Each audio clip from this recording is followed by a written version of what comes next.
America. I'm Hugh Hewitt. It's Ash Wednesday. I hope you are observing the day if you are a Christian. If you're a Catholic, go get your ashes, go to Mass. I have a word of advice for my friends in the priesthood. Lenten Masses need to be short. They don't need music. People have to go to work. They don't need sermons. They just need to happen. Now, there are Ash Wednesday services late in the day after work that are fine, that can go longer and can have music. But really, the morning Mass, the noon Mass, they need to be 35 minutes. We don't need music.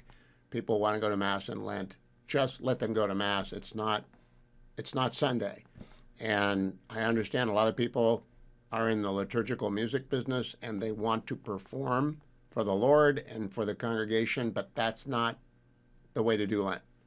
The very best description of Lent, and I'm going to come to the war in a second, I've ever read was in Wolf's Hall, which was an upside-down novel that made Thomas More the bad guy, and that was bad. But they did talk about Lent in the era of Henry VIII, and they really went all in back then. Now, it's like Lent light, even for Catholics. All you do is fast and abstain on Ash Wednesday and Good Friday, and then abstain from meat on Friday, and any other devotions or sacrifices you want to make in order to sort of observe the season of penance and repentance. The Pope went way out on a limb yesterday and asked every Catholic to please not use harsh words about their neighbor. Now, that's not good for my business, but I'll try and go along with that. But I still got to play you the news, and I'm sure not going to be rooting for the Ayatollah and the fanatics in Iran because we're on the brink of war. All of the bulletins coming from Israel are that they've gone into their defensive crouch. They've alerted everyone to be ready for conflict. We've got the biggest mass forces that we've had anywhere in the world since prior to the Iraq invasion in 2003, and it doesn't look like Iran wants to actually capitulate on the things it needs to capitulate on. Stop killing your people. Stop supporting Hamas, Hezbollah, and the Houthis.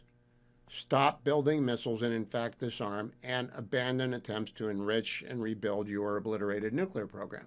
4 asks don't have to destroy you. The people might rise up against you, but you've murdered 35,000 people, and I don't think Donald Trump is Barack Obama.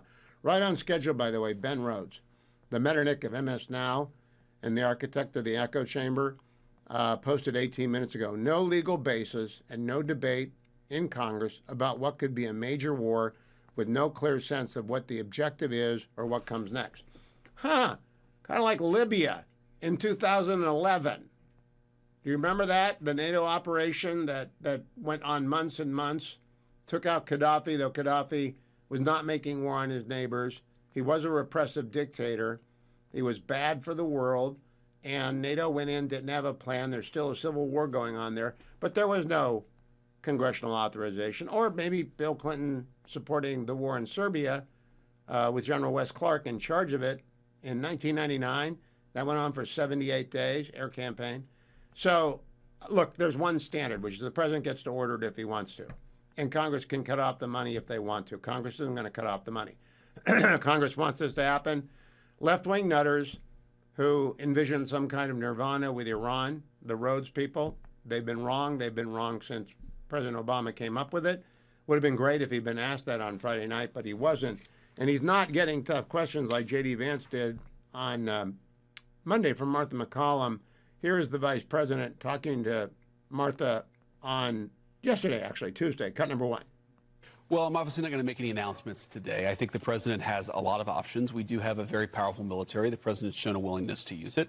He also has a remarkable diplomatic team. He's shown a willingness to use that, too. And so what the president has been very clear with the Iranians, and actually I just talked to Steve Witkoff and Jared Kushner this morning about some of their negotiations, is the United States has certain red lines. Our primary interest here is we don't want Iran to get a nuclear weapon. We don't want nuclear proliferation. If Iran gets a nuclear weapon, there are a lot of other regimes, some friendly, some not so friendly, who would get nuclear weapons after them.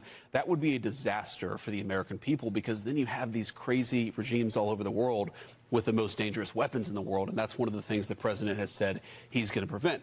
Now, we would very much like, as the president has said, to resolve this through a conversation and a diplomatic negotiation, but the president has all options on the table. And, one thing about the negotiation I will say this morning is, in some ways it went well. They agreed to meet afterwards, but in other ways it was very clear that the president has set some red lines that the Iranians are not yet willing to actually acknowledge and work through. So we're going to keep on working it, but of course the president reserves the ability to say when he thinks that diplomacy has reached its natural end. We hope we don't get to that point, but if we do, that'll be the president's call. He also talked about the difference between his speech at Munich and the speech that Marco Rubio gave this weekend. His speech was last year, cut number 3. Rubio, Secretary of State, was there, gave a speech that had a lot of similar underpinnings to it, Sure. but they were applauding, and they thought it was great. So what happened with that? Why is that the outcome?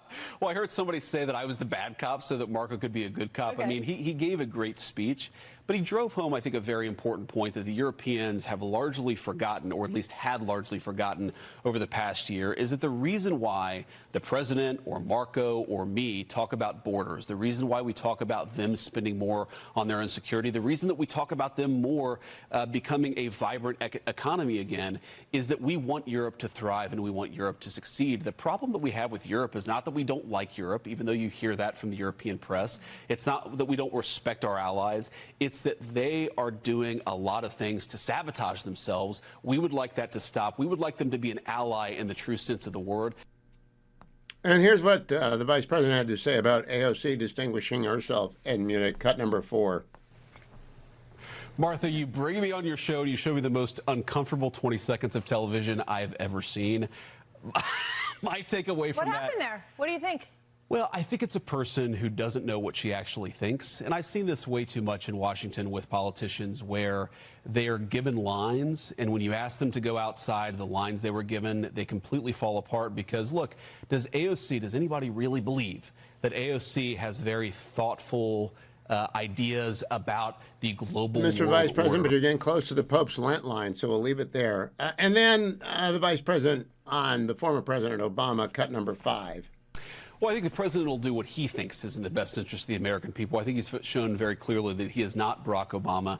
He takes a much different approach to America's national security, and he's much more willing to act aggressively to defend America's national security. But the president of the United States is very much trying to find a solution here, whether it's through diplomatic options or through another option that means that the Iranians cannot have a nuclear weapon. That has always been the main focus. If you go back to the campaign that he ran in 2015, the Republican primary campaign that he won, he said Iran cannot have a nuclear weapon. I think it's very important for the American people to appreciate it's one of the most hostile and also one of the most irrational regimes in the world. You can't have people like that have the most dangerous weapon known to man. It would be awful for our security. It would be awful for the future of our children. That is the goal of the President of the United States, and he's got a lot of options and a lot of tools to make sure that doesn't happen. Well, after that interview and after the alerts in Israel, crude oil is up by 4.6% today to $65 a barrel. And I expect it will get higher and higher and higher, especially it'll spike when the war begins, and I think the war is going to begin. However, the 10-year Treasury is getting close to going below 4%, which is not your interest rate on a 30-year mortgage.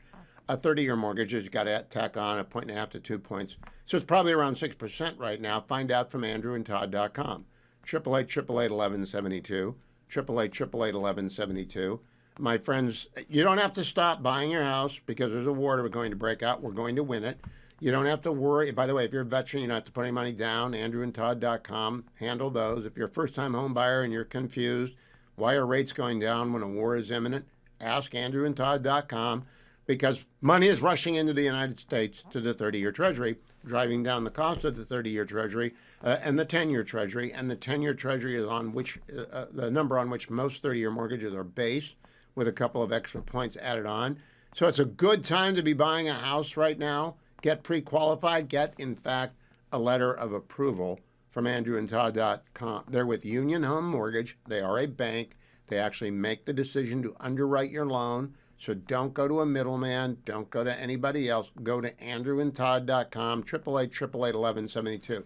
Did my loan when we moved back to the West Coast. They did to the East Coast from the West Coast. They did Wayne's loan. They've done my kid's loan. They've done loans for thousands of people out there. Not one complaint. AndrewandTodd.com, 888-888-1172. And, you know, when you need a home loan, you want to be able to trust the person you're dealing with, and you want to be able to ask maybe not the brightest questions in the world because you're a first-time home buyer.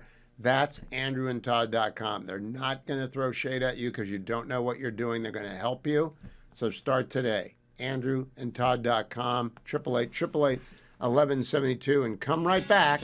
Noah Rothman of National Review is next. The Hugh Hewitt Show, coming to you from the Relief Factor studio, is brought to you by ReliefFactor.com. Welcome back, America. I'm Hugh Hewitt. Noah Rothman, senior writer for National Review, joins us. Noah, is the war going to start soon? Soon. I share your assessment that it's all but inevitable. But I couldn't put a timeline on it. I don't think the diplomatic track, as the president says, as the president describes it, is completely exhausted. I think there will need to be some more deliberations over how fast we can get the response from the Iranians. We're expecting a written response having to do with the asks that you outlined in the last segment. And if that is delayed or if they're unsatisfactory, I think you'll have the predicate that the White House needs to say that the diplomatic process is exhausted, both for a domestic American audience and for the audience in the Middle East that I think mostly this process has been for. Now, Noah, you got to help me out. Pope Leo has told Catholics that this Lent we can't say bad things about people. We have to be nice. And so Okay. Ben Rhodes posted, and so I'm going to have you respond. Ben Rhodes posted, no legal basis and no debate in Congress about what could be a major war with no clear sense of what the objective is or what comes next. That was 25 minutes ago. What do you think? All right, I'm going to take some runway here. I'm under no theological obligation to avoid criticizing Mr. Rhodes, and I will do so. President Barack Obama said in 2022, in the midst of some really rare self-criticism, that one of his bigger regrets as president was ignoring the 2009 Green Revolution revolts in Iran. He said, in retrospect, that was a mistake. I haven't heard the president say anything he did during his presidency was a mistake, but that was Ben Rhodes' brainchild. And it was part of a much broader strategy. President Barack Obama entered office determined to get Americans out of Iraq. He did so, but he did so recklessly and by empowering the Shiite militias under Iran's thumb, under the assumption that they would bolster Iraqi security, as well as create a more durable balance of power in the region between Iran and its Shiite elements in its orbit and the Sunni kingdoms. That freaked out the Sunni states, Egypt, Saudi Arabia, UAE, Jordan. They started developing relationships with Israel over the course of their fear that Iran was getting more power than they could deter its aggression against. And so they developed those links. When Donald Trump came in, he cultivated them. They flowered into the Abraham Accords. All the while, the president executed strikes on those Shiite militias that Barack Obama refused to strike. He even stopped strikes on ISIS targets in Tikrit at one point when he realized that there were IRGC personnel on the ground directing those strikes. It was very deferential to Iran. President Trump abandoned all of that. He struck the Shiite militias. He struck the Syrian regime and Bashar al-Assad's chemical weapons, contributing to its fatal decline. He struck Soleimani, and he observed restraint over the course of all of this. Could have exacted a much bigger price from Iran, for example, for the attacks on oil tankers, for the brazen drone strike on the Saudi petroleum processing facility at Aramco in 2019. He didn't. But when they went back into office, he pursued that very same maximum pressure campaign with economic as well as diplomatic leverage, but also a military component. And by that point, Israel had already wiped out decimated at least, Iran's proxy militaries as a response to what the Wall Street Journal reports was Iran's green lighting, at least in some operational capacity, of the October 7th massacre. And we thought Iran could not be more weak after the Midnight Hammer operation that decimated the nuclear facilities, but we found out it could be made weaker still by its own people. The revolt in December and January, while crushed ruthlessly, has sacrificed whatever legitimacy is left in the Iranian regime. Ben Rhodes' project is in tatters. Ben Rhodes, as Barack Obama said repeatedly, tried to usher this country into the community of nations, to make it a responsible steward of its region, and to create something like a balance of power. The idea being that we should pursue something like détente, Nixon-style détente with Iran. The Trump administration came in and like Reagan, said, no, no, no. What if we don't have to live with Iran anymore? What if it didn't have to exist at all? That's been a very consistent through line throughout this president's two terms. The détente with Iran always had the fatal flaw. Iran is run by religious zealots. The Soviet Union was run by atheists that don't have a next life to live for, right? They're not millennialists. They just wanted the kingdom on earth to be paradise. Mr. Rhodes makes the point that there's no congressional debate, no resolution. In that regard, it's like the 1999 U.S. participation in the bombing campaign in Yugoslavia against Serbia and Montenegro, and the 2011 Barack Obama bombing campaign in which we participated, leading from behind, I think was the famous phrase, to bring down Gaddafi. I'm just wondering, is there a good way to say that those were okay and the United States acting now is not? Because I don't see it. I don't see it either. You and I have had disagreements over the necessity of new AUMFs, authorizations for the use of military force, which is the functional declaration of war that Congress has the constitutional authority to issue. When it comes to Venezuela, we've been at odds over that. I am not concerned when it comes to strikes on Iran. I think the Iranian regime it's not a tortured reading of the 2001 AUMF to suggest that the regime in Iran is captured by that AUMF, and we acted on it, in fact, in 2006, 2005, during the time in which Iran was actively facilitating the killing of U.S. soldiers in Iraq. We estimate that roughly 600 or more U.S. soldiers were dead, not wounded, killed as a result of Iranian action in Iraq. I think the AUMF captures that. It would be sufficient to legally justify an attack on the Iranian regime designed to topple the Iranian regime. Okay, one last question. Again, I'm under injunction from the pontiff not to be mean, but I just want to be accurate here. We gave them $1.5 billion on pallets, and we eased sanctions during President Obama's tenure, but it was Obama, Ben Rhodes that sent him $1.5 billion in pallets. Is it fair to say they bought the bullets that killed the 35,000 people? Or the shaped charges that were imported and delivered into the hands of insurgents that were used to attack U.S. soldiers in IED attacks. Yeah, I think that's absolutely fair because money is fungible. The Iranian regime uses the funds that it gets not for hospitals necessarily, but for terrorist attacks, and you can't tell where the money is going once you give it to them. I will give Ben Rhodes this. I think the President Donald Trump, should come to the American people sooner rather than later. The campaign that he's envisioning is a weeks-long campaign. It will be a fraught project. The Iranians might face a situation where it's not like the 12-Day War, where it's a use it or lose it kind of situation for them. And they might fire off all the ballistic missiles that they have in their capacity and use some asymmetric capabilities to try to target American troops, American naval assets. We should be prepared for that and prepared for the prospect that it could be a war that involves casualties, U.S. casualties. You are right. I think thousands of Americans could die. It's unlikely, but it's possible. Our allies could be injured. Israeli could die by the tens of thousands if they get a good hit off. And I don't think anyone has really been preparing for that in the way that before 2003, and I want to give you the last word, W did, and before 1991, HW did. I don't think anyone's talking about the threat to Americans. No, and I worry that the White House is afraid of articulating to the American people what the worst case scenario could be, because it is really scary.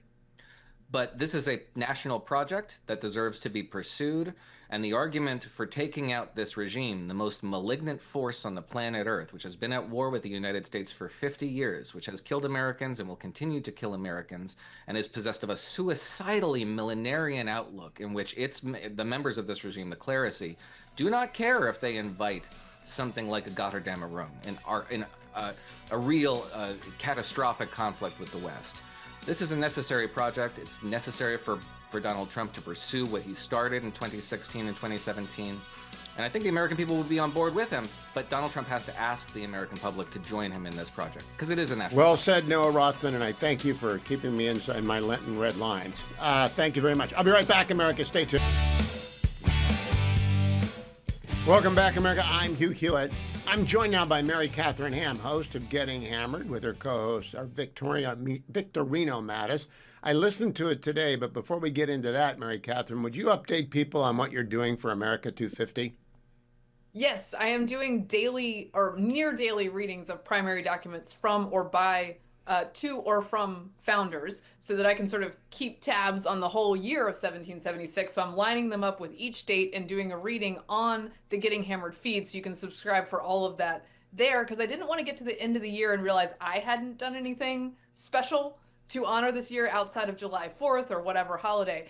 So I'm learning a little bit every day, because it's always helpful to brush up, and it's always helpful to hear the founders in their own words. So that's what I'm working on. I think George Washington's letter is fabulous. You've used Abigail Adams. You've used John Adams. How are you finding it? Is there a reader out there that you're just borrowing from, or are you out there doing original research?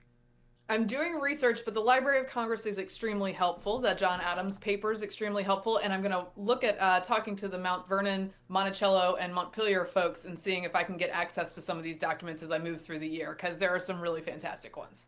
What I want everyone to do is to rewatch Adams HBO, the first 2 episodes, which lead up to the Declaration of Independence. John Adams and Abigail Adams.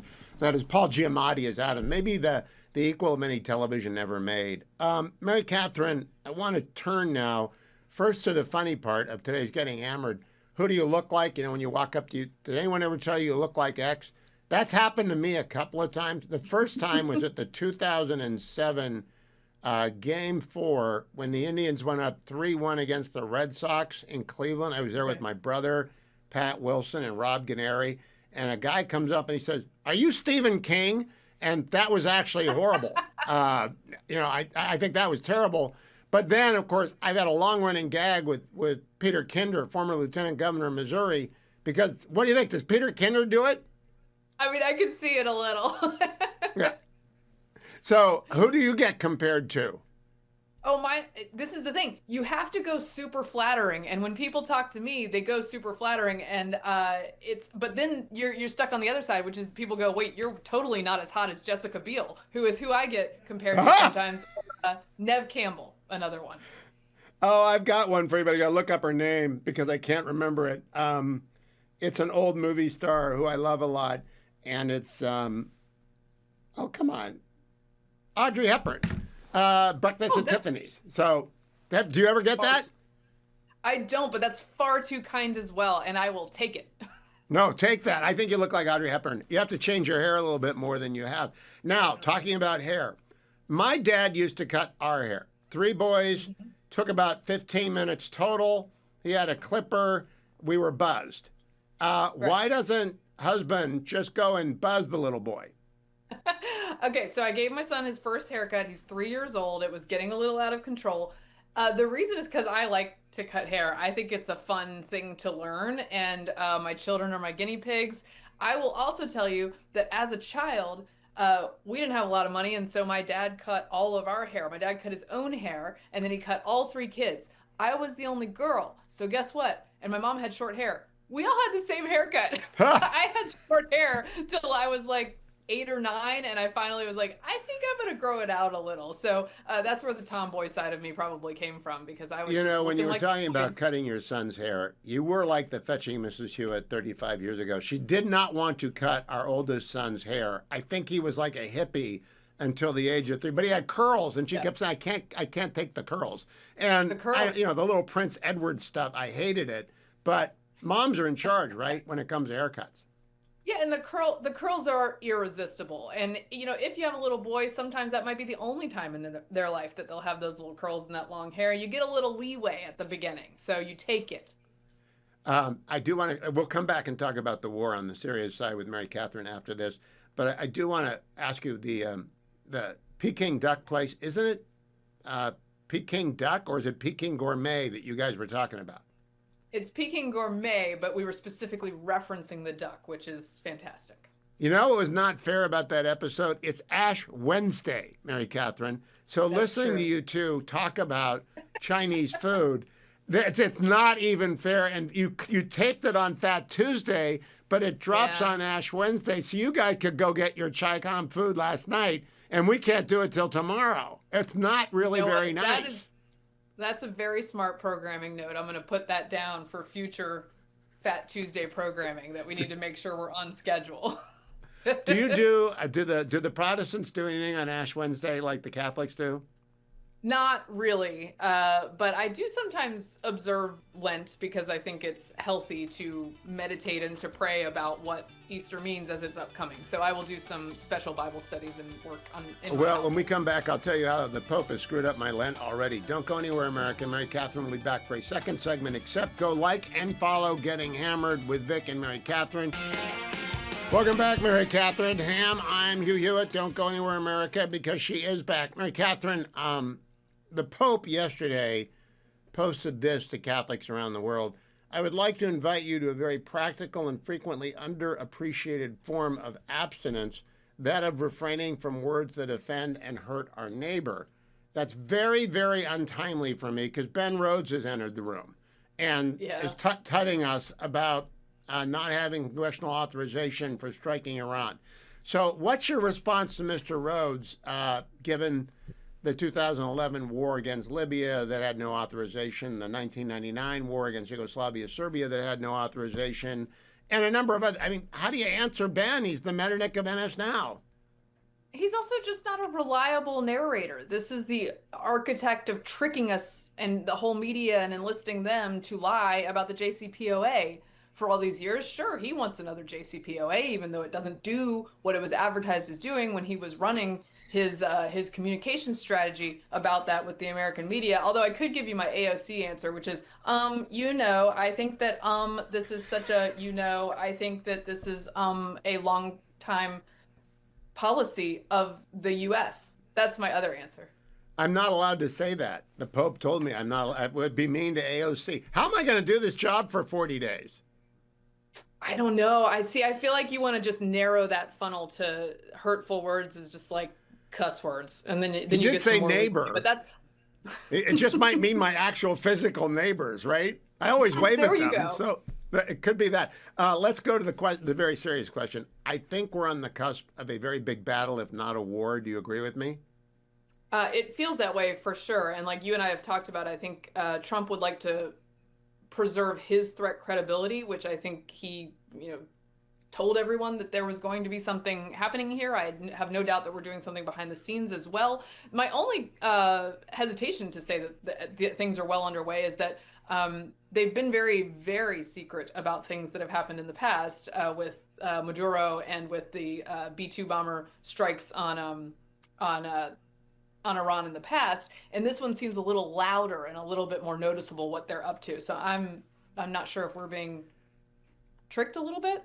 Well, the DiMaggiottis out there, that means people who listen to a long, long stretch of Hugh Hewitt shows, will remember when Mary Katharine and Guy Benson used to sit in for me when I went on vacation. And I'm going on vacation next week, celebrating my 70th birthday with the fetching Mrs. Hewitt, and taking a week off. And it's inevitable, in my view, that it will happen next week. Because news always happened when you and Guy were in for me. Am I not right? News always happened? That is true. That is true. We did encounter large news stories when you were gone. So it's like clockwork. I think it's going to go off on Sunday night when I get up into the air and can't turn around. Mary Katharine, if it does last, we did have the Serbian air campaign, 78 days, 1999. Mm-hmm. We had the Libyan air campaign, months and months till Gaddafi fell in 2011. Do you have any idea in your mind what you think is acceptable to the American people for an air campaign?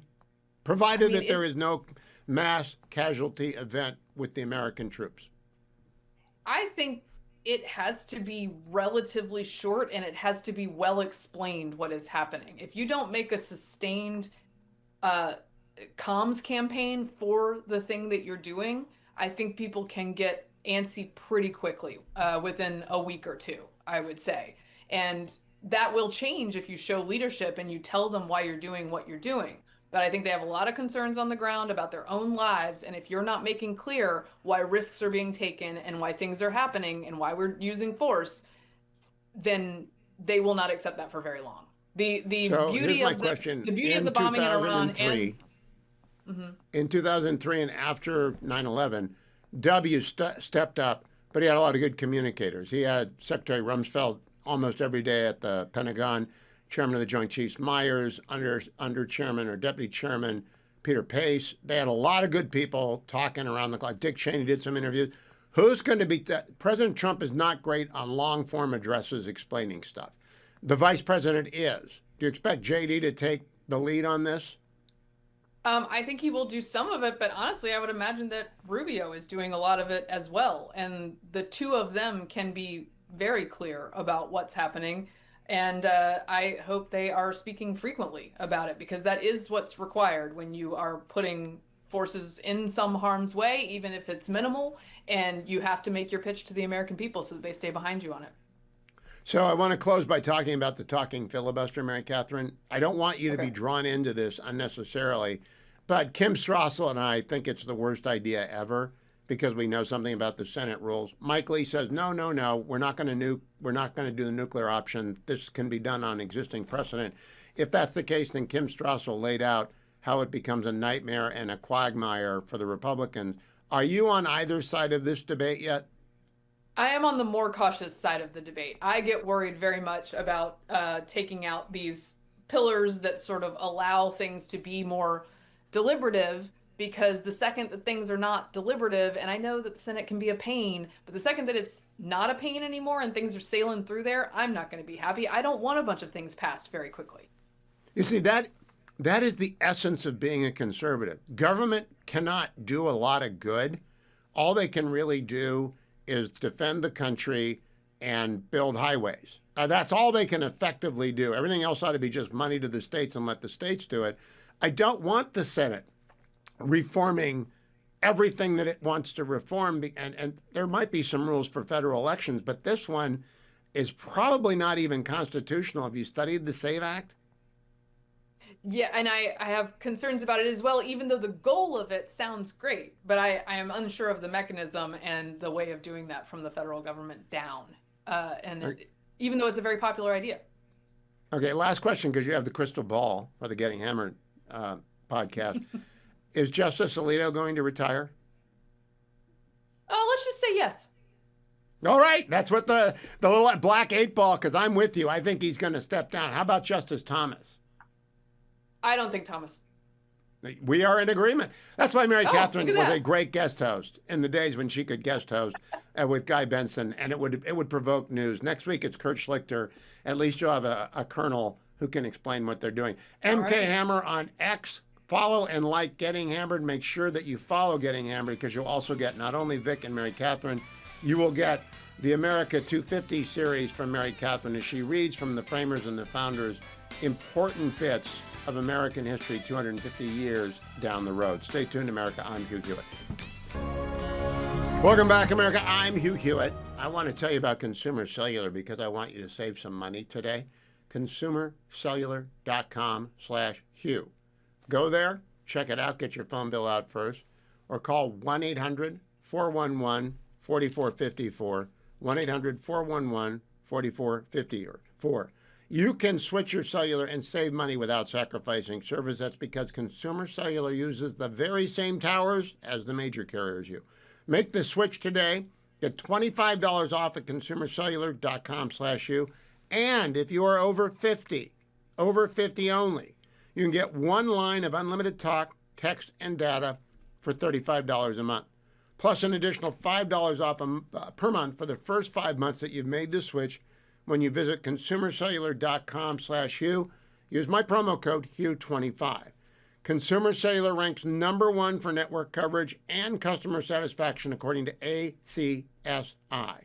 So get one line of unlimited talk, text, and data for only $35 a month, plus an additional $5 off a month for the first 5 months. 1-800-411-4454. Make the switch today. It takes about 20 minutes. You'll be dealing with U.S.-based customer service people. Relief Factor.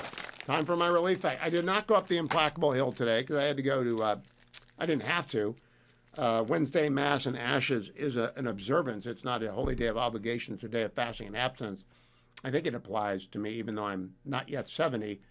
I think it applies, period, if you can do it, and I can do it.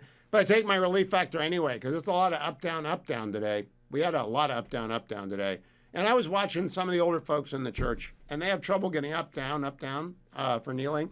And I'm thinking, they need Relief Factor. Then I went back to praying. But Relief Factor really would help if you have trouble getting up and down. I carry in curcumin and resveratrol omega. I take it if you're watching on the Salem News Channel every day on the air. And that's as easy as it is. It's that easy. Call 1-800, the number 4, and the word relief. 1-800-4-RELIEF. And you can get your starter pack for $19.95, less than $1 a day. 1-800, the number 4, and the word relief. And do it just like I did it. It's that easy to take. Or head to their website. You can learn all about it, all the great studies on it, etc. It helps your body's anti-inflammatory system stay very much on track, and making you feel great, ready to go. Up your implacable hill or go to church tonight. I asked Mary Katharine, the Protestants don't do a lot of Ash Wednesday. Some people do. Our old Presbyterian church did. I don't know about your church, but Catholics should go. But again, I'm going to recommend to all my priest friends out there, Lenten Masses ought to be short because people are doing it. It's not a holy day of obligation. They're doing it not for the music, but for Lenten devotion. The music can actually be a diversion. Short, 35-minute masses, in and out. It's the Eucharist. It's not the performance. All right, and I love our music ministers. This is not your time. Lent is not the time for that. That's at Easter time. Start working on Easter. I'll be right back, America. Stay tuned. Morning glory and evening grace, America. I'm Hugh Hewitt. Welcome to this Wednesday edition of the Hugh Hewitt Show. I have been following Robert Greenway for a long time, though he's never been on the program before. Long and distinguished career in Special Forces, long and distinguished career at the National Security Council, the Defense Intelligence Agency. He now directs the Allison Center on National Security at the Heritage Foundation. Robert Greenway, welcome to the program. I'm honored to have you on, sir. Thank you for joining me. It's a great pleasure. Thank you for having me. Now, every first-time guest gets the same two questions, Robert. Was Alger Hiss a communist spy? I'd have to say yes. Good right answer. Have you read The Looming Tower? Yes, but it's been a few years. All right, that's okay. We're on the same page. That puts you in like 0.1% of my guests. They don't know about Hiss. They're too young, but you're old enough and you know your history. Robert, I need to know what you think is going to happen in Iran. The order of battle, so to speak, not whether we're going to have a conflict. I think we're going to have a conflict. And boy, if you disagree with me, tell me. But I want to know what you think unfolds in terms of step 1, 2, 3, 4, 5. Sure, happy to do it. I think the sequence of events has been something that most of the public has now seen displayed relative to Iran. The 12-day war was the last time in which we were able to see it unfold. I think the president now has marshaled sufficient force. The theater is what military experts would consider set or prepared to exercise the options presented to the president, which encompasses the strikes he may direct, but also, more importantly, is deterrence and response should the Iranians retaliate with what is left. What I think is likely to happen normally in this series of events you'd see is the first step is to blind your adversary, basically to administer anesthesia so that you can operate with impunity. But the 12-day war and Israel's actions and U.S. support has allowed that to occur. So air defenses are largely gone. Over-the-horizon radar detection sites are destroyed, have been restored. And their ability to do command control communications for an integrated air defense and coordinated response to any strike has also been radically altered. The only leaders left in the country are the ones that were determined to be best suited, in other words, the least competent to withstand a direct attack and respond accordingly. And so I think we're in good position to see decisive action taken against their critical targets, which are probably regime leadership, potentially, nuclear infrastructure to further degrade beyond what Midnight Hammer was able to do. And then most importantly, the retaliatory capacity of Iran, principally its ballistic missile program, but also its ability to disrupt global trade and energy markets by closing the Strait of Hormuz. And so naval and maritime ability to mine the strait would also be potentially within view. Lastly, I'd say their energy infrastructure, if the president decided, he could prevent them from being an oil exporter for the foreseeable future. All those targets are extremely vulnerable. There are repercussions, of course, but those certainly could also be part of it. The last series of targets that could be hit are those which allow the regime to repress its population and control both their telecommunications infrastructure and also the Basij, an element of the Islamic Revolutionary Guard Corps that suppresses the population most brutally and, of course, administers the executions that they said they would not do, but, of course, they have. Now, Robert Greenway, that target list that you just laid out, how many different missions do you think that requires by either our aircraft, our allies' aircraft, or special forces on the ground about which we know nothing? Well, I'd say since we can skip the first three steps, this patient has already been anesthetized. It doesn't have the ability to see or respond to an initial attack. We can jump right into decisive strike. And I think there are more than enough assets both in the region and certainly that are CONUS-based, like we saw in Midnight Hammer, that can execute strikes against command control and their communications infrastructure, their retaliatory capacity, and most importantly, further degrade the nuclear program. So I think all of that could happen within a 48 to 72-hour cycle, longer if we need to restrike a target for any reason. Now, the Wall Street Journal today posted an article that had in it the Iranian leadership has adopted a, quote, mosaic strategy, pushing command and control over their troops down the ladder so that the supreme leader doesn't have to get involved, the IRGC command structure doesn't have to get involved. I thought to myself, that's a good way for a colonel to decide to turn his weapons on the regime. What do you think about that?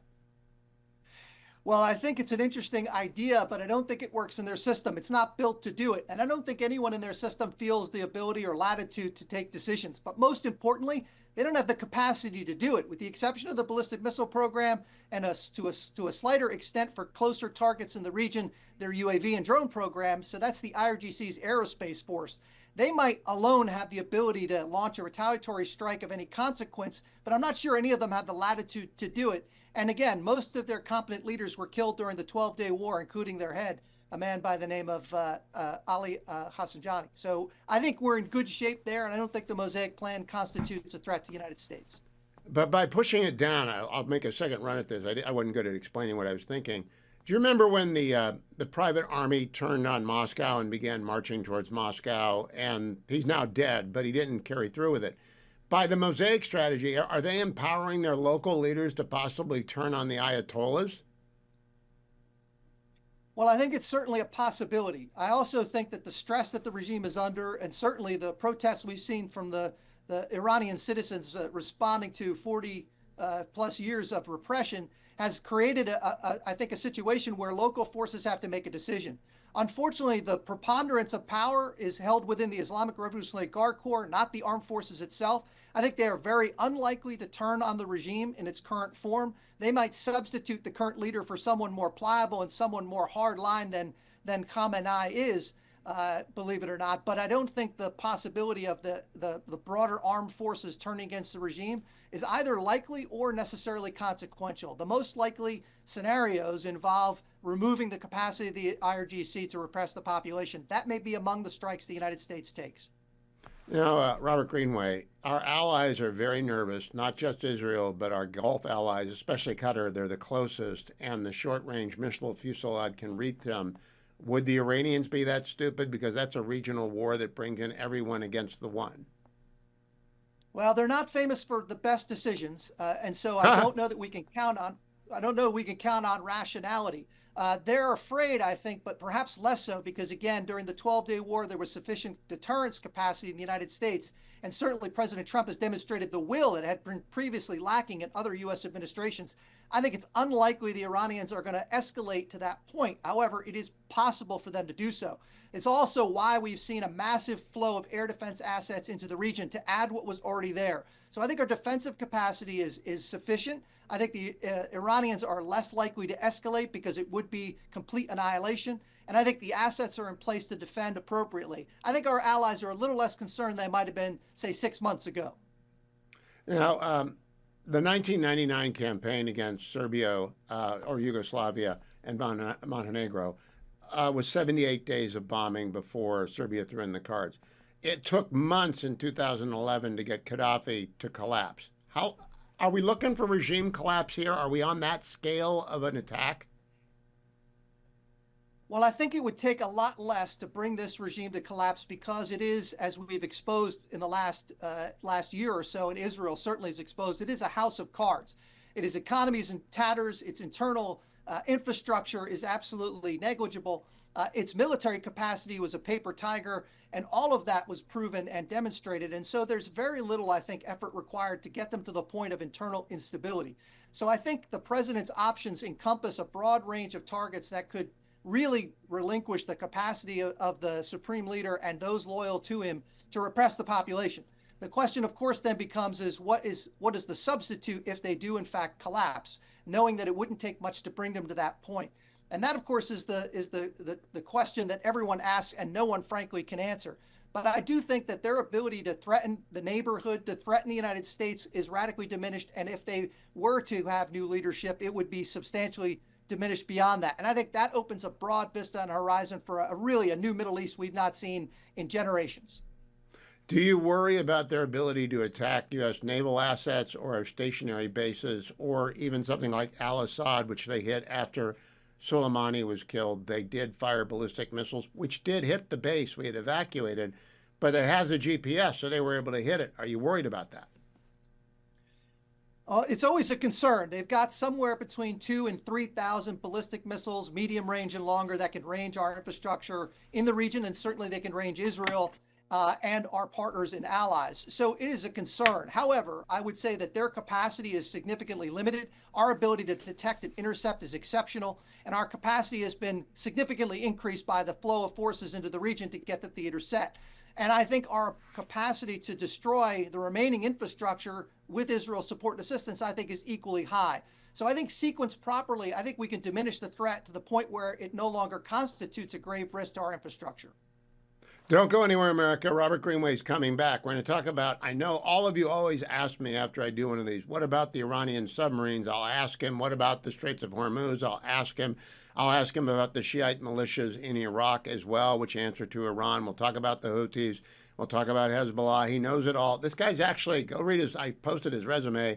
Mr. Greenway's been around. He knows of which he speaks, and you don't want to listen to people online like Ben Rhodes. And I'll bring up Ben Rhodes' post to Robert Greenway as well when we come back. In the meantime, don't go anywhere. Stay tuned to the Salem News Channel. I'll be right back on the Hugh Hewitt Show. Welcome back, America. I'm Hugh Hewitt. Robert Greenway is the director of the Heritage Foundation's Allison Center for National Security. Robert, I'm not sure if you were on the NSC under my friend Robert O'Brien, or if you were there with H.R. McMaster or with John Bolton, but you know who Ben Rhodes is. He was also on the National Security Council. He's a speechwriter that ended up over there. I don't know how he ended up over there, but he became the brain of Obama, and he has posted today, no legal basis and no debate in Congress about what could be a major war with no clear sense of what the objective is or what comes next. What's your response as another NSC alum to that?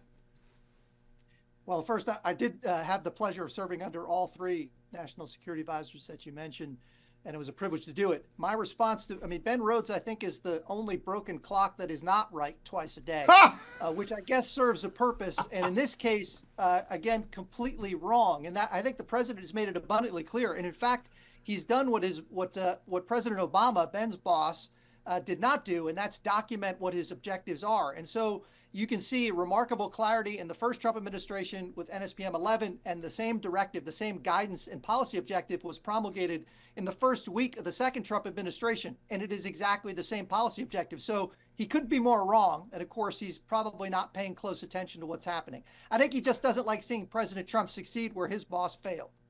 I agree with that. I also believe, and tell me if you think this is unfair. I want to be fair to him. The pallets of cash that went over in the JCPOA, they paid for something. Might they have paid for the bullets that mowed down 35,000 Iranians? Well, as Secretary of State Kerry admitted under congressional testimony, funds are fungible. Money is fungible. And so any assets provided to the Islamic Republic undoubtedly go to killing Americans, our partners and allies. That is their only export other than oil. And it's what they do with the oil proceeds as well. So there's no question that money was used in order to threaten the United States, Israel, our partners and allies in the region, and our European partners and allies as well. Now, I want to go through the issues that I mentioned before the break. I often get questions because people read about the fact that Iran has 5 submarines. Do they have 5 submarines? Do we have to worry about them? They do have 5 submarines. 3 are Russian Kilo-class submarines they bought between 1992 and 1996, I believe. There might be a more dangerous place to be than serving on an Iranian submarine. I just don't know what it is.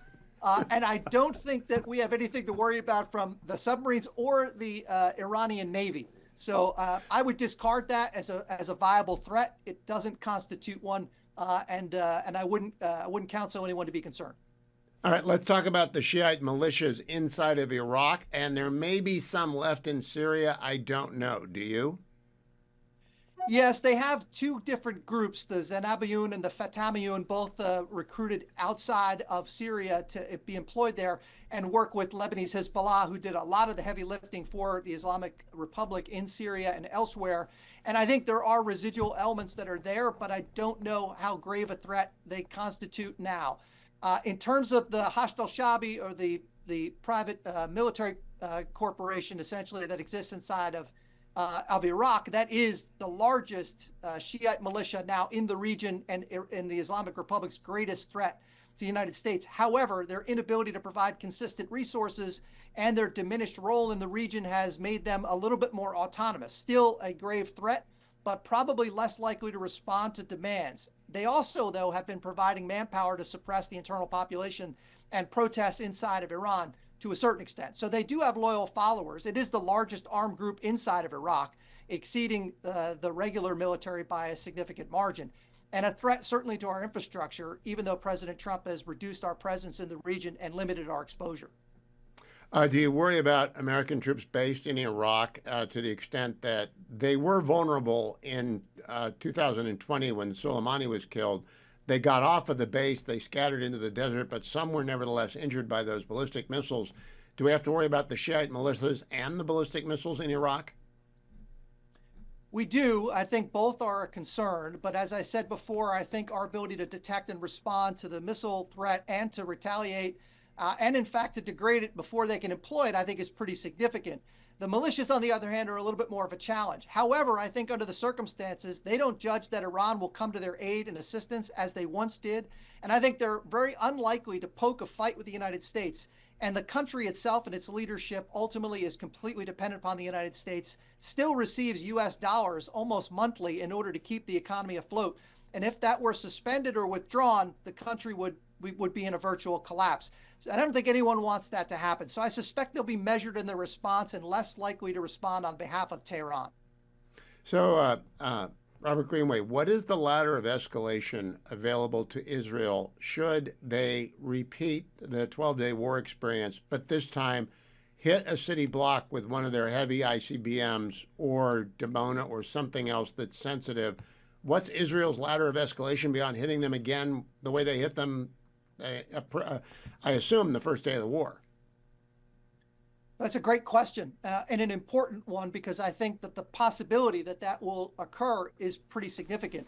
I do think that they have the capacity to inflict damage, even though Israel and the United States have proven that a theater integrated air defense system has been more than up to the task. However, no system is perfect, and so occasionally an Iranian missile can break through. And so I think the Israeli response escalation ladder is pretty significant in that they have demonstrated the ability to respond to hit any target inside Iran, including its leadership. They eliminated most of its senior military commanders, the head of the IRGC, the head of the Armed Forces General Staff, many of its intelligence officials, and nuclear scientists in the 12-day war. They could do it again. And they also have the ability to hit, again, Iran's nuclear infrastructure, but also its economy. All of the oil exports that come through the Gulf ultimately are vulnerable to attack. Israel could hit all of it. So it could remove its leadership, remove its retaliatory capacity, its nuclear program, and its economy, and probably do it in a matter of days. Other experts have told me we don't want to blow up Karj Island or the other two oil terminals because if there is regime collapse and a new regime, they're going to need the oil revenue.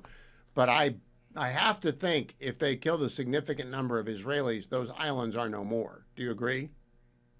Yeah, and I think there's a surgical way to do it. Like, you can knock out the point of sale, the point in which that the facility itself provides export oil and petrochemicals and gas to vessels themselves without destroying the infrastructure, all of which is decrepit and probably needs to be replaced.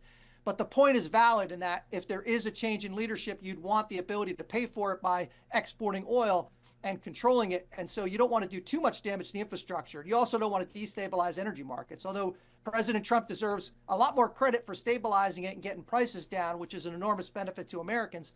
But it also gives them flexibility in situations like this. And so I think that the Israelis have the option to do it. I think it can be surgical in how they do it. And I don't think it's necessarily going to be debilitating to a future Iran. Oil is up about 5% today, Robert. And we have one more segment I want to talk to you about after the conflict in Iran when we come back. How high would oil go and how long would it go up for? I think there'd be an oil shock, but I don't think it would last very long. Do you agree with me on that?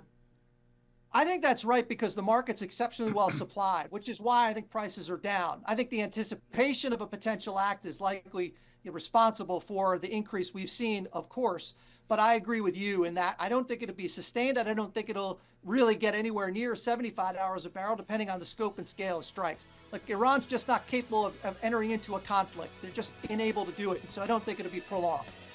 When I come back with Robert Greenway, our final segment will be on what could come in Iran after strikes, the good, the bad, and the ugly. Stay tuned.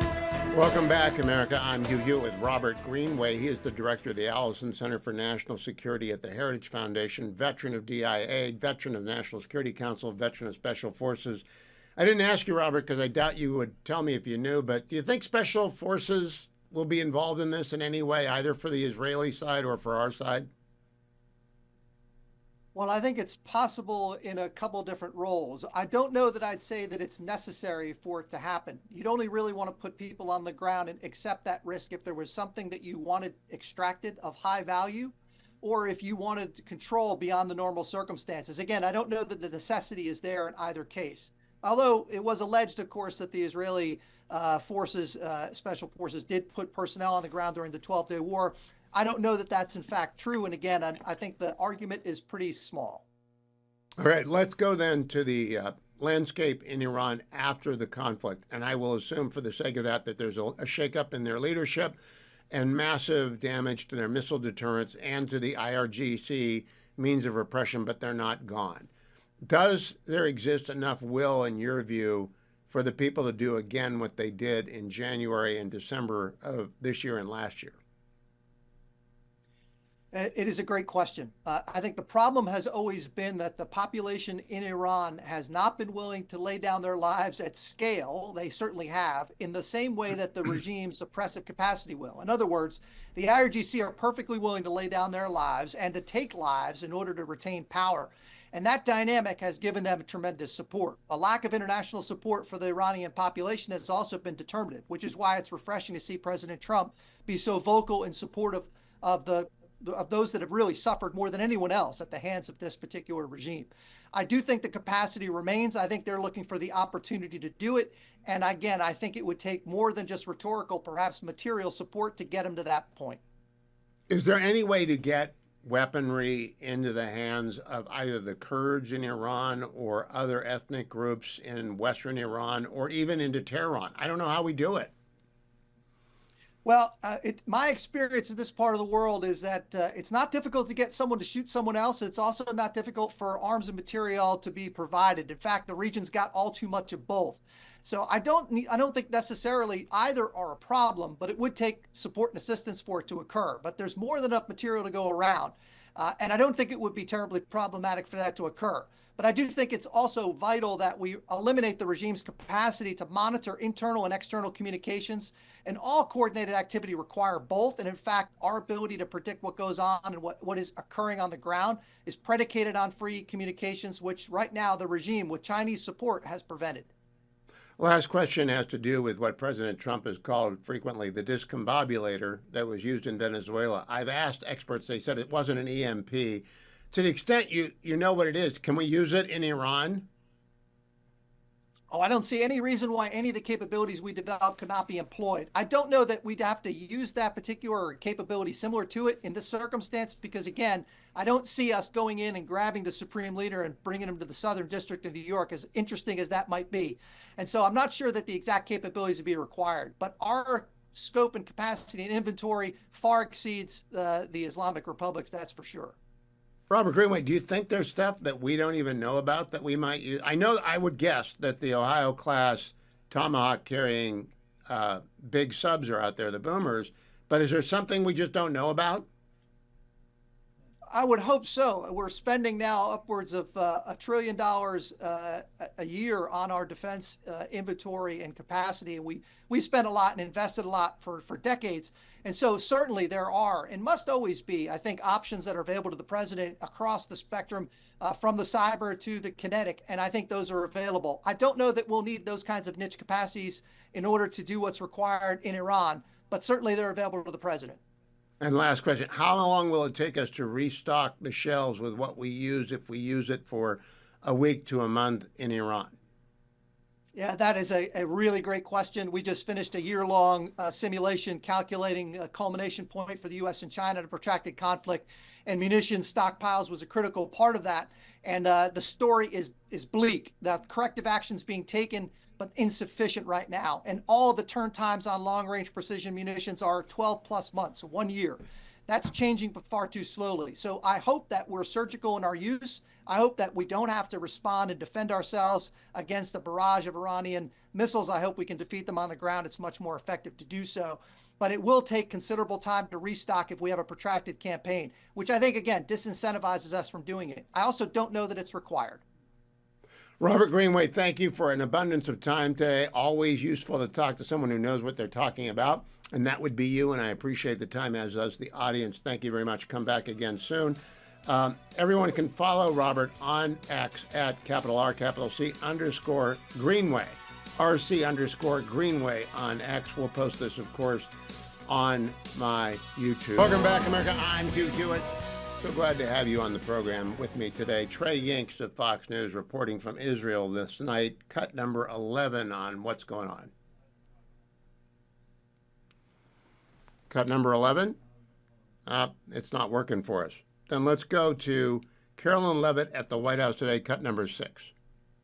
Where do things stand after yesterday's talks? I think you heard from the administration and the State Department yesterday that there was a little bit of progress made, but we're still very far apart on some issues. I believe the Iranians are expected to come back to us with some more detail in the next couple of weeks, and so the president will continue to watch how this plays out. Next couple of weeks? Another head fake? I don't know. Cut number 7. The president has always been very clear, though, with respect to Iran or any country around the world. Diplomacy is always his first option, and Iran would be very wise to make a deal with President Trump and with this administration. He's talking to many people, of course, his national security team, first and foremost, and you know who the members of that team are. And this is something, obviously, the president takes seriously. He's always thinking about what's in the best interest of the United States of America, of our military, of the American people, and that's how he makes decisions with respect to military action of any. And here is cut number 11, Trey Yinks, as I promised earlier. Now we have it loaded up. Cut number 11. A massive amount of U.S. military equipment continues to flood into the Middle East in preparation for action against Iran. Reports indicate the U.S. has moved more than 50 fighter jets to the region over the past 24 hours alone. Along with the USS Abraham Lincoln Carrier Strike Group already in place and the USS Gerald R. Ford on the way, there are a variety of other U.S. Navy assets in the Red and Mediterranean seas. While talks on Tuesday left both sides saying that progress was made, there are still major questions about Iran's willingness to curb their nuclear program or address the growing regional ballistic missile threat. Yesterday on Fox News, Vice President J.D. Vance was asked about the negotiations. They agreed to meet afterwards, but in other ways it was very clear that the president has set some red lines that the Iranians are not yet willing to actually acknowledge and work through. So we're going to keep on working it, but of course the president reserves the ability to say when he thinks that diplomacy has reached its natural end. We hope we don't get to that point, but if we do, that'll be the president's call. We are where we are, and where we are is a whole bunch of American military equipment is there, and Israel is battening down the hatches in anticipation of strikes from Iran. I think it will happen sooner rather than later, though it might not happen until I'm gone next week, because that's when news always happens when I'm gone. Kurt Schlichter will be in for me next week, so you will be at least well led through that, well informed. Harry Ensign on CNN last night talked about the blue wave that I fear is coming our way. A little bit of good news. Cut number 9. Yeah, governors have a whole lot of power, and there's all this talk of a Democratic wave. but the gubernatorial races nationwide should stand as a wake-up call for Democrats, because take a look here. The race raiders, governors post-2026 election, at least tilting to the Republicans. Look at this. A majority, 26. That is, at this point, the number of governors that are expected, at least tilting towards the Republican Party at this point. Democrats come in at just 20. The rest of the races are toss-up. Of course, you sum up to 50. And I will note that the Republicans right now hold a 26 to 24 gubernatorial seat advantage. So at this point, it doesn't look like Republicans on the net and the aggregate are actually going to lose any governorships. In fact, when you add in those toss-ups, they may gain. So this should stand as a major wake-up call to Democrats, because if there's a wave building, it has not, at least at this point, hit the state level when it comes to governorships. And add to that, you point out that when it comes to governor's races, Democrats have had a bit of a problem over recent years. Yeah, they have had a big problem recently. If you go back, the last time that Democrats held a majority of governorships was all the way back in 2010, and that streak is expected to continue. And I will note, I went all the way back through the record books, Kate Baldwin. I went all the way back through the record books. This is now the longest streak in which Democrats did not hold a majority of governorships in at least a century. This is a massive problem for Democrats because, as we mentioned at the top, a lot of the policy is determined on the state level. And if all of a sudden you can't actually lead a majority of governorships, the executive branch on the state level, that means Republicans are, in fact, forming and implementing most of the policies in the states, and therefore a lot of the policies nationwide. Well, and the power of the governor also has to do with how the state legislature it looks. What are you seeing there? Yeah, okay, so it's not just the governorships. How about those state legislatures, right? Okay, take a look here. Republicans have held a majority of state legislatures since 2012. And again, this is the longest such streak dating back at least a century in which Republicans have held the majority of the state legislatures. In fact, for much of the 20th century, what you saw was Democrats actually held more state legislatures than Republicans did. And now it is the exact opposite. And if you go state legislature by state legislature, at this point it seems likely, of course still uncertain since we have a number of months until November elections, that Republicans will continue the streak of holding the majority of state legislatures, continue their streak of holding the majority of governorships, and therefore Democrats will be locked out of holding a power in positions that really do determine a lot of the policy nationwide. As I said, this should stand as a wake-up call for Democrats because at this point, Republicans look like they're going to continue to hold the majority of governorships. A majority of governorship. I believe, I don't have ChatGPT, but I have Dwayne. Dwayne, how many states voted for Donald Trump in 2024? There are 50 states. How many voted for him? 24, it was something like, what, 37 or something? No, I thought it was 31. 31? Yeah. I think it's 31. So low 30s, probably. Yeah. It should be. Can you look that up? You're my ChatGPT. Yeah, I can. Can you find that? The number? I think it's 31 states. I woke Dwayne up. That's a bad thing to do on Ash Wednesday. I'm sorry. I'm not supposed to do that on Ash Wednesday. Wake Dwayne up. But I think it's 31 states, which means that if redistricting wars really get going in 2030, the 31 states. So the Republicans ought to have 62 senators. So this whole talk of the talking filibuster, the answer is elect senators. If you're a red state, nominate and elect good senator. Elect Michael Whatley in North Carolina. Reelect Susan Collins in Maine, even though Maine is a purple state. They ought to reelect her there. Make sure that John Husted is reelected in Ohio. He hasn't won the election before. He's been appointed, but he's been elected statewide a dozen times. And you don't want Sherrod Brown coming out of the crypt. And Georgia doesn't need John Ossoff. John Ossoff should not be there. I don't know who's going to be our nominee there. There's a primary there, and I don't get involved in primaries. But Minnesota could pull off an upset, Mike Rogers. Morning glory and evening grace, America. I'm Hugh Hewitt. I'm going to wade into the talking filibuster in just a second. But I first want to tell you about Brendan Carr, the marvelous chairman of the FCC, got sick and tired of hearing Stephen Colbert say that the suits had stopped him from having on Tallarico, the left-winger, who's running against another left-winger in Texas. So here's what Brennan Carr had to say about that in the Colbert Show. You had a Democrat candidate who understood the way that the news media works. And he took advantage of all of your sort of prior conceptions to run a hoax, apparently for the purpose of raising money and getting clicks. And the news media played right into it. I think yesterday was a perfect encapsulation of why the American people have more trust in gas station sushi than they do in the national news media.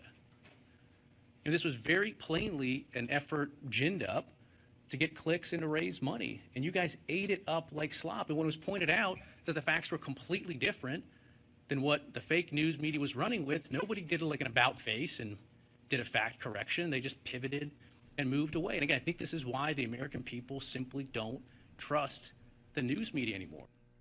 Okay, good for you, Chairman Carr. That's correct. Now, I also think there's reason not to trust X, because there's a debate underway about the SAVE Act. I support the SAVE Act. If I remember the House of Representatives, I would have voted for it. If I'm a member of the Senate, I would vote for it. I would not, however, vote for cloture rules changes. I would not vote for the nuclear option to do away with the filibuster. And I believe the talking filibuster, which is an antiquated procedure that isn't used for reasons that Kim Strassel put forward, is a bad idea as well. But Senator Mike Lee, who is advocating the talking filibuster, swears it doesn't involve the nuclear option, which would also include overrule the ruling of the chair about what is in order and what isn't in order by a 51-49 vote or a 53-47 vote. But going the talking filibuster route is a bad idea for the reasons that Kim Strassel pointed out last week, which I'm going to read to you now. As Washington grows ever more gridlocked, members grow ever more interested in testing the filibuster. With most Republican senators adamant that they won't abolish the procedure outright, which is for the good, I agree, some in the activist space are instead demanding Senate leaders change it by reviving the talking filibuster. All right? Sounds simple. Sounds heroic. Jimmy Stewart, just make them take the floor. Mr. Lee summed it up saying, return to Senate tradition, require filibustering senators to gasp, actually speak, using existing Senate rules, pass the Save America Act. Okay, it doesn't work that way, because if you went the old route on existing rules, I'm reading now from Kim Strassel, it will give Minority Leader Chuck Schumer the whip hand over the Senate's time and topics and the power to extract enormous GOP concessions as a price of passing any bill. Meanwhile, the only way to avoid that scenario is to further modify the talking filibuster to strip the minority party of any ability to oppose legislation. Now, Mike Lee says they're not going to do that. So they're not going to change the rules. They have to stick with the rules as it is. One includes talking by turns. Senate Democrats are pretty much united against the SAVE Act, so it won't be one Jimmy Stewart holding the floor. It'll be 47. Under talking filibuster rules, Democrats get 2 speeches each of unlimited length, simply to oppose moving on to the bill. In a total opposition scenario, that's 94 speeches. If each Democrat spoke for, say, 8 hours at a time, each twice, that's about 750 hours, 31 days of talking. Under traditional talking filibuster rules, there's no way to end this torture. Then again and again. Democrats can easily take turns eating, sleeping, flying home during the marathon. Only one of them needs to be on the floor giving the speech. The GOP, by contrast, will need to maintain almost all members on the floor at all times. At any moment, Schumer might demand a quorum call, which demands 51 senators. Schumer could also move to adjourn, which would restart the legislative day, providing Democrats a whole new round of 94 speeches. Indeed, any new question or point sparks another round of speeches. What is the left's top priority in 2026? Blocking entirely the GOP agenda. A talking filibuster provides Democrats a pain-free, headline-friendly way of taking the Senate and, by extension, the entire GOP Congress offline for a very long time. That means no judicial nominees. That's why I hate it. Amendments. Let's say the GOP lives through the speakathon and get to the actual bill. Under today's rules, Thune controls amendments. Under a talking filibuster scenario, it's an amendment free-for-all. Thune could preemptively attempt to fill the amendment tree, although that triggers another round of Democratic speeches. Rinse, repeat. The only way to get to the end game on the SAVE Act, the purpose of this exercise, would be to let the Democrats have amendments. There is no requirement that the amendment be germane to the SAVE Act. They also passed with just 51 votes, which includes vulnerable Republicans like Susan Collins, moderates Lisa Murkowski, populist Josh Hawley, and North Carolina's Tom Tillis, who's retiring and is miffed at Donald Trump. Democrats will make painful and could win some of these amendments. Are there 51 votes to revive Obamacare subsidies? Are there 51 votes to raise taxes on the wealthy, or the minimum wage, or to coddle unions, or saddle tech companies with a punitive regulatory package?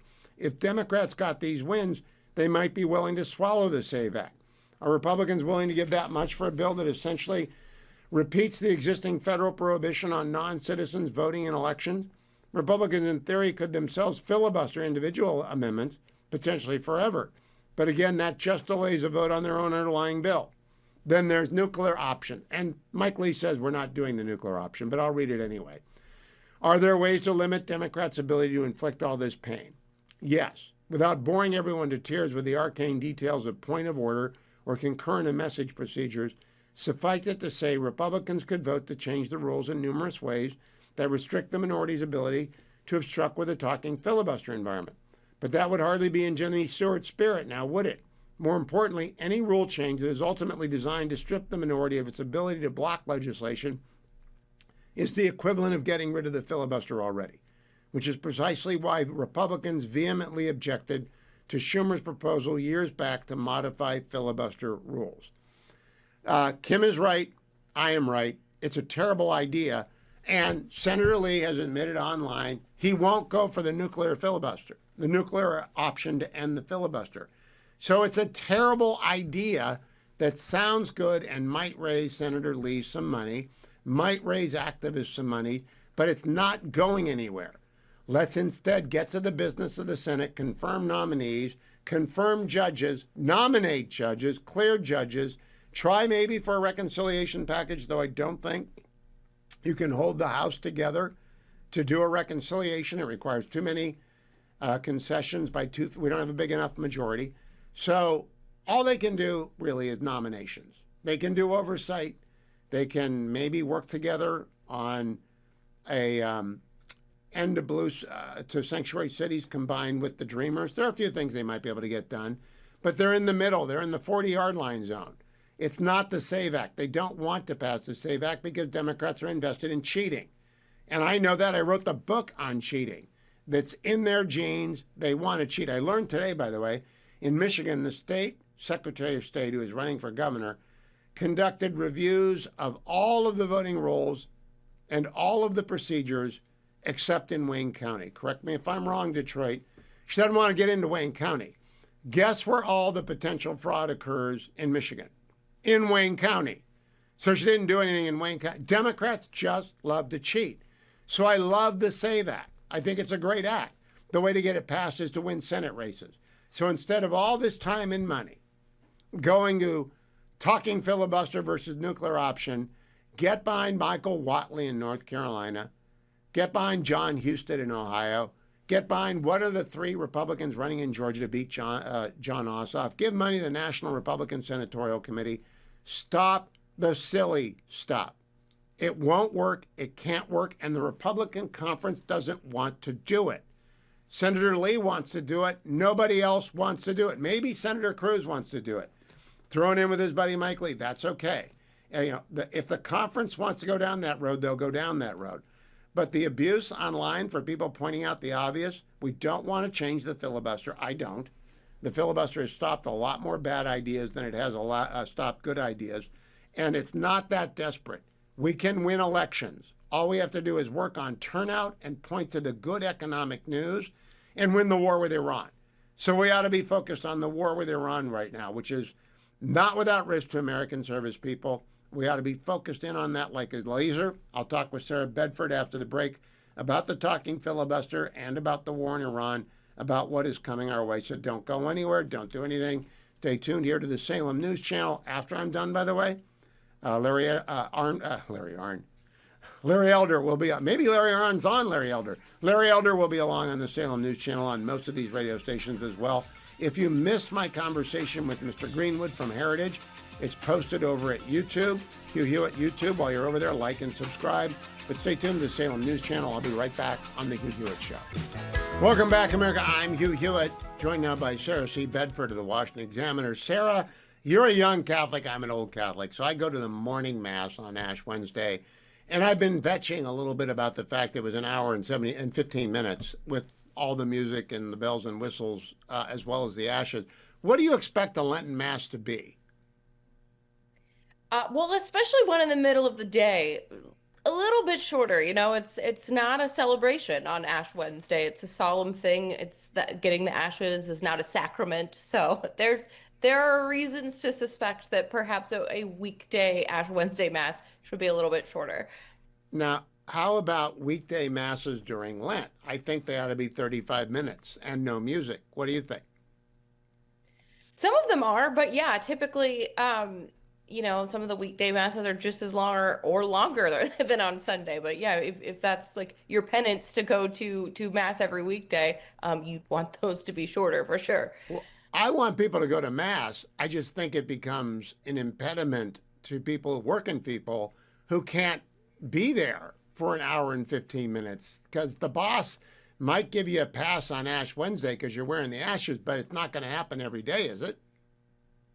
No, probably not. And my other gripe, by the way, is that my church didn't offer any Masses between noon and 5. There was like a 5-hour stretch that would have been great to have a Mass time to sneak it in before school pickups. You know, Catholics want to go to church. They got to make it easier to go to church and to confession. Let me ask you something, Sarah, about the war. What is your feeling based upon all your conversations about if and when it's going to start? There's a sense that it could be imminent, right? You've seen all the images of U.S. military resources moving into the area. Donald Trump's strategic silence, which I think we've talked about before. He doesn't like to tip his hand about any sort of military action he might take. That is leaving people nervous. I mean, I think people on Capitol Hill don't seem to have a sense of the timing or exact types of plans that Donald Trump might have. And it means that Trump is not out there making the case to the public about why the U.S. should have a military engagement because he doesn't want to tip his hand to the Iranians. But the result, at least in the short term, is a really striking silence given the gravity of what it feels like is about to happen. Are there any Republican senators on the record who oppose military action right now? Because I'm unaware of them, though I assume Rand Paul is opposed to military action. Yeah, I think you've got Rand Paul. You have others who have been a little bit nervous, saying, you know, they understand that the president needs to have, you know, the ability to strike unilaterally in these sorts of situations, but any sort of sustained military campaign is something that might make them a little bit nervous, and they'd want to understand better about the rationale for this sort of thing. Because the White House has been playing its cards so close to the vest, though, there's not a lot of insight on Capitol Hill about what the tactics might look like and what specific end game, you know, each military move might have. So you do have a lot of Republican lawmakers who are giving Trump a lot of leeway right now, but would probably have a lot of questions if this looked like a sort of sustained military engagement. Now, Sarah, I don't want to alarm you, but I want to talk about the Senate rules. And it's a horrifically boring topic, I realize, but it's an important one because the Senate is anti-majoritarian. I want to keep it that way. I love the filibuster. I don't want to break it. And I think Harry Reid made a terrible mistake that backfired on him, and I don't want the Republicans to make a terrible mistake. Senator Lee assures me online that his talking filibuster gambit, does not involve changing the Senate rules or overruling the Senate parliamentarian or the chair on any question. And therefore, the talking filibuster that Mike Lee is proposing would have to proceed the way Kim Strassel pointed it. It would be endless. It would be the giant time waste of all time. Am I missing something? Well, you know, that you have the conservatives who say that it is sort of a cost-free way of getting this legislation over the finish line. I guess as the price of doing business that way would be time. It would lock up the Senate floor for a significant period of time. But I think, you know, Kim Strassel in the Wall Street Journal laid out, the case against the talking filibuster. But to me, her most compelling point was either you have protections for the Senate minority or you don't. You can't sort of wave some sort of procedural magic wand that would kind of take the filibuster off the table just for the SAVE Act, but definitely preserve it for all, future pieces of legislation. I mean, let's say that it all unfolds exactly like Mike Lee suggests it would, that it would force Democrats to come out against an 80-20 issue. It would be unpopular for them, and eventually, through patience, Republicans would get what they want. But what does that do to the filibuster in the first place? It would effectively neutralize it, right? For anything that, Democrats think they could just outlast Republicans on if they're in the majority. So it is a risk of undermining the protections of the filibuster if you think you can sort of get away with it this one time. Yeah, it won't work. It will also just not work because of the amendment, the open amendment thing that Kim described. They'd have to change the rules to stop amendments if it was going to work. If they change the rules, the filibuster is dead. And I just want people to be honest about this. You're going to either have a Senate that protects the minority rights and makes it very difficult to pass legislation except in reconciliation, or you can not have that. And I like that. I think it stopped a lot more bad ideas than ever.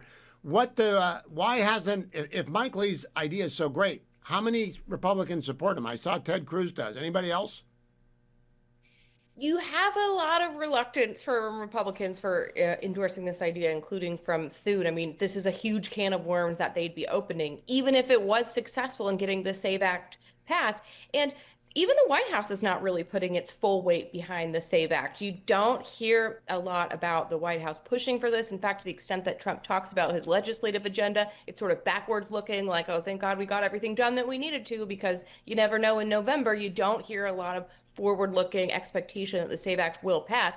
There's a whole separate conversation to be why that is, because it's a piece of legislation that the vast majority of Americans, even a lot of Democrats, support, and it makes a lot of sense. But even so, it doesn't seem that high on the GOP agenda at the moment. Yeah, it's because the 80-20 issues that are out there, they lack salience. Salience means the intensity with which people want it brought to the floor.